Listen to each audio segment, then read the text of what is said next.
Hello students. In this video lecture, we are going to discuss about the queue data structure. To understand the queue data structure and its characteristics, let us first consider a real-time example that a queue of people. So we come across the situation that people happen to stand in queues at different places. So the characteristics of a normal queue that we presently see in the screen is that there is a position called front which is occupied by the first person who joined the queue, and rear is occupied by the person who joined the queue as the last person. So this is there are two indicators in a queue, which is front and rear, and front points to the beginning of the queue and rear points to the end of the queue. So whenever new members join the queue, the position of the rear will be updated. So the rear will change, its value will be incremented whenever people join the queue, whereas front will not change in those moments. So when more people join, the front will continue to remain with the first person only. It will not be changed. Only the rear will be changed for entry. On the other hand, when people move out of the queue, which is always from the front position or the beginning of the queue, then the front will be updated. So these are the two characteristics of a queue. So the front will point to the first person or the first element in the queue, and whenever entry happens into the queue, it always happens at the end of the queue. So every new insertion will should only happen at the end of the queue or rear of the queue, and any exit from the queue will always happen at the front or the beginning of the queue. So with this understanding of the queue, we can now easily relate this to the queue data structure. So it's a FIFO data structure, whereas a stack happens to be a LIFO, last in first out, but queue is a first in first out data structure because it preserves the order. So the first person or the first element that enters the queue is also the first one to go out of the queue. So it preserves the order of the entry and exit. So it's called as a first in first out data structure. And in a queue we have got two positions, as we just saw, front and rear. Any entry or any insert should happen only at the rear of the queue, and any exit should happen only at the front of the queue. And when there are no elements in the queue, both front and rear will be 0. But as elements gets inserted, rear will get increased, but front will continue to be pointing to the first position until there is a deletion.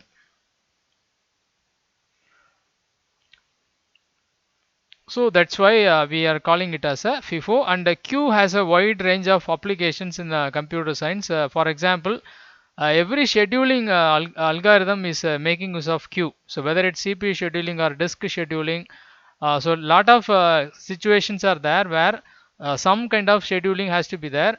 So in all the cases, queue is the commonly used data structure, and also whenever we have got the competition for resources. For example, there are IO devices which many processors want to access. So we can't allow all of them to access them simultaneously. So we have to maintain some order in which the processors can access the resources. So in all the cases, we will go for the implementation of a queue. So the basic principle of queue is very useful for implementing solutions for a number of problems in computer science.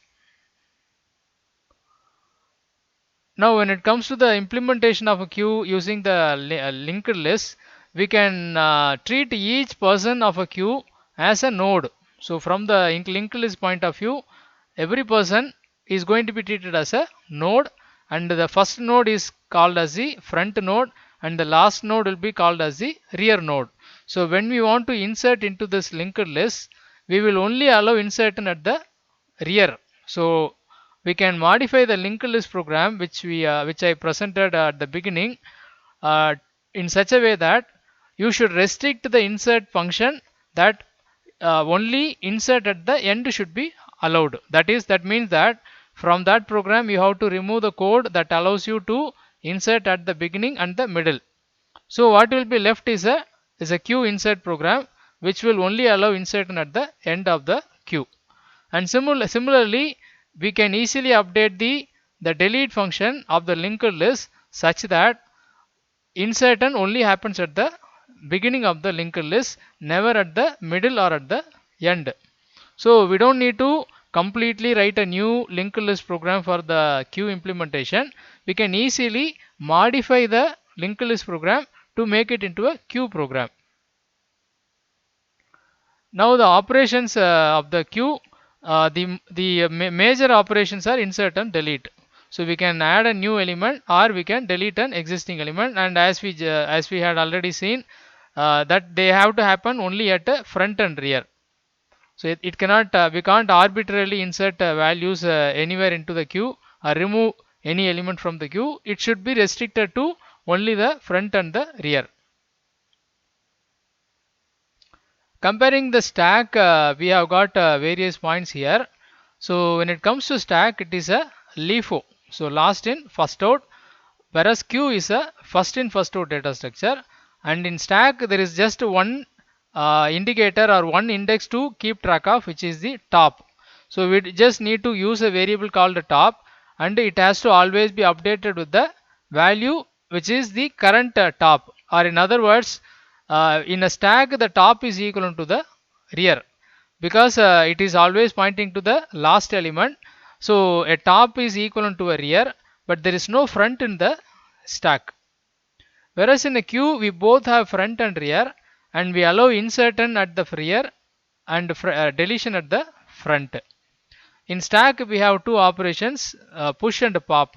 Push is the equivalent of insert, and pop is meant for the deletion. And similarly in queue we have NQ and DQ. So insert and delete both at the top of the stack, but here insert happens at rear and delete happens at front. Stack can be either full or empty. So queue can also be full or empty, uh, provided we are not implementing using a linked list. So if you are using a stack using linked list, then it may not become full. Similarly, the linked list based queue will also never get full. But if it is an array implementation, we have to keep observing the array for emptiness, or I mean whether it's full or not. The same way the queue is also there. But in queue there is one more additional issue, that is it can be false full. So I will explain what we mean by false full. False full in the sense it is not actually full, but we get a wrong inference that it's full. So we make a long judgment that the queue is full when it is not actually full. So I'll show you an example of how this can happen. But that situation will not happen in a stack. A stack is either exactly full or it's not full. And stack is very useful for reversing the order. So whenever we have situations where the order of the processing has to happen in an opposite order. For example, when you make function calls, it typically uses a stack, because there the processing has to happen in the opposite order. But queue is useful for applications where the order needs to be preserved. So like the scheduling algorithms, where we want to treat the processes as per their arrival time, first in first out. So that is a different application of queue. And example for a stack is like a stack used in function calls, and we also saw the conversion of expressions using stack. And queue is used for resource allocation, CPU scheduling. So and these are just sample applications, that there are plenty of applications available for both of these data structures. So this is a summary of the differences between stack and queue. Now coming to the operation of queue, NQ. NQ is about insert operation, inserting element into a queue. So we must insert elements only at the rear of the queue. If it is implemented using a linked list, then the overflow state is not necessary. We don't need to bother about it. But if it is using implemented using an array based implementation, then we have to write code so that before every insertion we should check whether the whether the queue is full or not. So if it is full, then no insert is possible. So that has to be taken care in the case of array based queue implementation. Now the dequeue operation. The dequeue operation is nothing but the delete operation, and it is happening at the front of the queue. So the first element is the one that gets deleted, and whether we implement using array or linked list, the underflow state is equally possible, because the queue can be empty irrespective of whether it is an array implementation or linked list implementation. So this condition needs to be necessarily checked in any implementation irrespective of its array or stack. So underflow is empty stack, empty queue. So in which case we can't delete elements from the queue. And these are the two major operations of a queue: insert and deletion. But we have some additional functions which are not always necessary, but we can make use of them when we have a specific requirement, like when we want to know just the value in the front without deleting it. So we don't want to delete the front element, we just want to know the value in the front. So we can use the front function. So this function will just retrieve the value with the help of the front index, but it won't delete it. And similarly, we may want to know what is that the rear of the queue. For that, we can implement a function which retrieves the value being pointed by the rear pointer. So that is the queue rear function. Okay, now I'm going to show you the meaning of the false full situation. So as I told you, false full means that the queue is not in fact full, but it's being projected as full. So according to the algorithm, it concludes that the queue is full, but according to the actual condition, the queue is not full. So when it will happen? Let us just try to follow this the small animation. So initially, when there are no elements, both front and rear are equal, or we can say both front and rear are equal to 0. But if you are implementing using C programming language, then we may make it into -1, so that the first insert can happen starting from 0 index. So depending upon the implementation, front and rear are either equal to 0 or equal to -1 at the beginning. Now when the first element is inserted, now both the front and rear will point to the same location, because that is the only element. So that is the front as well as that is also the rear. But as new elements get inserted, the rear will keep changing. So it will keep incrementing. At some point of time, it will reach the last position in the array, and by this time the rear is equal to the size of the list. So this is the way by which we can find out whether the queue is full or not. So before every insert, we have to check whether rear equal to list size. List size is the capacity. So if the value of rear has become equal to the size or capacity of the array, then we can say that the queue is full. So we should not allow any further insert because it's already full. So it's fine as of now. But what if we remove an element from the front? Because as for the queue rule, we should only delete element from the front. So accordingly, I have deleted an element. But now can I insert a value at the front? But even though there is a space now created at the front of the queue, rear is still equivalent to the list size, because that is a condition we are using for checking whether the queue is full or not, and that condition still remains true. There is no change in that condition. So it will wrongly conclude that the queue is full, but it's not actually full. This is what I referred as the false full indication or situation. So how do we overcome this? we can't overcome this in the conventional queue. It is going to have this drawback.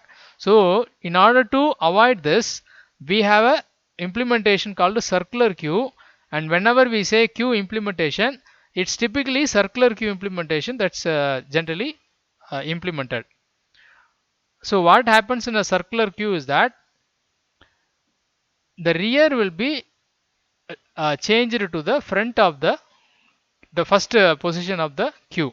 So whenever the situation has happened that the rear has reached the end of the queue, we have to check whether front equal to 0. So if front equal to 0 and rear equal to list size, then only we must conclude that the queue is full. But if rear equal to list size but front is not equal to 0, which means that there is at least one space available in the beginning of the queue. Otherwise front will not be incremented. So front incremented means some deletion happened at the front of the queue. So we should now change the value of rear to front. Now we can add a new element into this space. So this implementation or this variation of the queue is called the circular queue, for which we have separate algorithms. We will be discussing them later. So I just explained you the problem of queue with this through this example. Now coming to the implementation of the queue. So we have been implementing all our data structure using linked list only. So this also we are going to be implementing using linked list. But difference is that we in a stack implementation we needed one pointer called the top pointer. The top points to the first element, or in other words the top gets incremented every time a new element is inserted. So it is always pointing to the current last element that is, or the recent element that was inserted. But in a queue we need two pointers, one to keep track of the front, another to keep track of the rear. So when you insert the first node into the linked list, we will be making both front and rear pointers to have that address. So at the time the address inside the front pointer and the rear pointer will be the address of the new node. But as subsequent nodes are added, the rear will be always updated to point to the last node that was recently inserted, and front will not be affected or modified during this process. It will continue to point to the head or the first node in the linked list. When a request comes for deletion, then we will make a front to point to the next node. So it's going to be front will be updated to point to the front of next. So it's going to be pointing to the link field of the first node. So front will be updated to this node. This is what we need to do to implement the linked list based queue program. So we will have the two pointers, front and rear, and if needed we can also include the count. So how many nodes are currently inside the queue? For that we can use a count. So we can retain the same idea which we made use of in the previous implementations. There will be one head which will have the count along with the front and rear pointers, and we will have the node structure to represent each node in the linked list or the queue implementation of linked list. Now the implementation of algorithms. So the algorithms are going to be, first algorithm is create queue. Create queue is for the allocation of a node.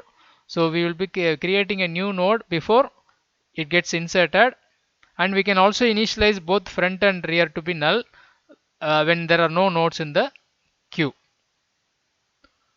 And when we want to insert the node, then we have to check whether we are trying to insert into an empty queue or into a queue that already contains some nodes. So if you are trying to insert into an empty queue, then that new node will become the front as well as the rear. So that's what we do here. If empty queue, set queue front to address of the new data. So that front must have been null before this insert. because it's now empty and it is changed to the address of the new data, which means front will now points to the new node that is inserted in this statement. Whereas if already there are some nodes exist in the linked list, then we have to only change the rear node or that is the last node. So the last node has got a link pointer, and that pointer will be updated to the address of the new node, so that the new node is connected to the linked list. So this statement in the else part is meant for connecting the new node with the linked list at the end of the linked list. So that is done here. One more step needed is that set q rear to address of new node. So we saw that in the we have got a pointer of front and rear. So we have, when there is a when we are whenever we insert a new node, we have to keep changing the rear pointer value to always points to the address of the new node. That is what is being done in this statement. So the q rear to set the q rear to address of the new node, and if needed the count of the queue elements can be incremented. So this is the enqueue operation. It either happens in an empty queue, or it happens in a queue that contains some nodes already. Now the delete operation, for a queue for enqueue operation, it's not mandatory to check for a queue full, because a linked list generally doesn't get full, but we have to definitely do the queue empty before any delete operation. So if queue empty, it ends the algorithm. Otherwise it will go on to insert the element at the delete the element from the front. So if there is only one node, and if you delete that particular node, then queue becomes empty. In that case, set queue rear to null when you are deleting the only node that is available in the queue. Otherwise, simply change the front. So front equal to front of next. So whatever the current front node, its next address will be becoming the address of the front node pointer. So that is the simple deletion done here. And these are other the additional functions which we can implement whenever it's necessary. So queue front to know what is currently at the front. To check whether the queue is empty, we can just check the whether count is equal to 0. But if you don't maintain any count, then we can simply check whether both front and null rear are equal to null. Even if you check front whether front equal to null, we can easily say whether it's empty or not. Similarly, full queue is a situation, rare situation, when there is a shortage of memory. So which we don't need to bother about in the implementation, simple implementation in our programs. And the last function is queue count. So we can just return the count variable to display the number of nodes. So with this we are completing the queue data structure. So we discussed about the characteristics of the queue, how queue differs from the stack data structure, and what are the various operations to be carried out or implemented in the queue data structure. Thank you.